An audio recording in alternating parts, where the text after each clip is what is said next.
Hi friends, ಎಲ್ರಿಗೂ ನಮಸ್ಕಾರ. ನಾನು ಪಾರು. Welcome to Appu Star Kitchen. ಹಳ್ಳಿ ಮನೆ ಶೈಲಿಯಲ್ಲಿ ಹೆಸರು ಕಾಳಿನ ಬಸ್ಸಾರು ಹೇಗೆ ಮಾಡೋದು ಅಂತ ತಿಳಿಸಿಕೊಡ್ತೇನೆ. ಅದಕ್ಕೂ ಮುಂಚೆ ನನ್ನ ಚಾನಲನ್ನು ಹೊಸದಾಗಿ ನೋಡುತ್ತಿರುವವರು ದಯವಿಟ್ಟು ಸಬ್ಸ್ಕ್ರೈಬ್ ಮಾಡ್ಕೊಳ್ಳಿ. ಹಾಗೆ ಪಕ್ಕದಲ್ಲಿರುವಂಥ ಬೆಲ್ಲೈಕನ್ ಪ್ರೆಸ್ ಮಾಡಿ. ಹೀಗೆ ಮಾಡೋದ್ರಿಂದ ನಾನು ಅಪ್ಲೋಡ್ ಮಾಡುವಂಥ ವೀಡಿಯೋಸ್ನ ನೀವು ನೋಡ್ಬೋದು.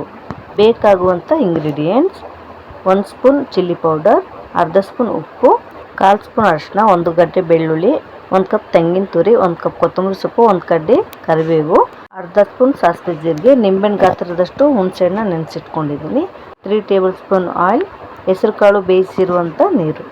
ಮಾಡುವ ವಿಧಾನ ನೋಡೋಣ. ಸ್ಟವನ್ನು ಆನ್ ಮಾಡಿ ಒಂದು ಪಾತ್ರೆಯನ್ನು ಇಟ್ಕೊಳ್ಳೋಣ. ಅದಕ್ಕೆ 3 ಟೇಬಲ್ ಸ್ಪೂನ್ ಆಗೋಷ್ಟು ಆಯಿಲ್ ಹಾಕ್ಕೊಳ್ಳೋಣ.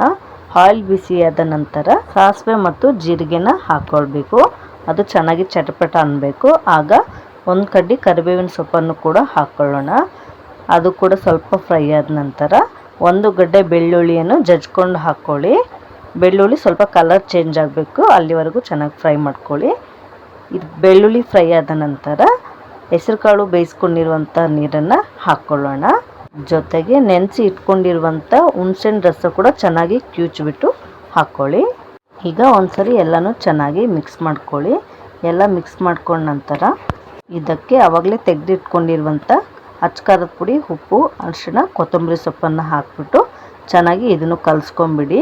ಚೆನ್ನಾಗಿ ಕಲಿಸ್ಕೊಂಬಿಟ್ಟು ಒಂದು ಮುಚ್ಚಳನ ಮುಚ್ಚಿಬಿಟ್ಟು ಚೆನ್ನಾಗಿ ಕುದಿಯೋಕೆ ಬಿಡಿ. ಎಷ್ಟು ಚೆನ್ನಾಗಿ ಕುದಿಯುತ್ತೆ ಸಾಂಬಾರು ಕೂಡ ಅಷ್ಟೇ ಚೆನ್ನಾಗಿರುತ್ತೆ. ಒಂದು 10 ನಿಮಿಷದವರೆಗೂ ಕುದಿಸ್ಕೊಳ್ಳಿ ಸಾಕು. ನೋಡಿ, ಈಗ ಹೆಸರು ಕಾಳಿನ ಬಸ್ಸಾರು ರೆಡಿಯಾಗಿದೆ. ಫ್ಲೇಮ್ನ ಆಫ್ ಮಾಡಿಬಿಡಿ. ಈಗ ಒಂದು ಬೌಲ್ಗೆ ಸರ್ವ್ ಮಾಡ್ಕೊಳ್ಳಿ. ಅನ್ನ ಜೊತೆ ಆದರೂ ತಿನ್ಬೋದು, ಇಲ್ಲ ಮುದ್ದೆ ಜೊತೆ ಆದರೂ ತಿನ್ಬೋದು. ಎಲ್ಲದ್ರ ಜೊತೆನೂ ಚೆನ್ನಾಗಿರುತ್ತೆ.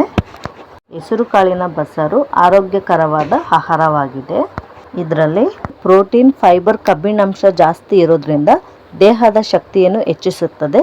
ಅದಕ್ಕಾಗಿ ಮಕ್ಕಳಿಂದ ದೊಡ್ಡೋರವರೆಗೂ ವಾರದಲ್ಲಿ 1 ಸರಿ ಈ ಥರ ಬಸ್ಸಾರು ಮಾಡ್ಕೊಂಡು ತಿಂದರೆ ಆರೋಗ್ಯಕ್ಕೆ ತುಂಬಾ ಒಳ್ಳೆಯದು.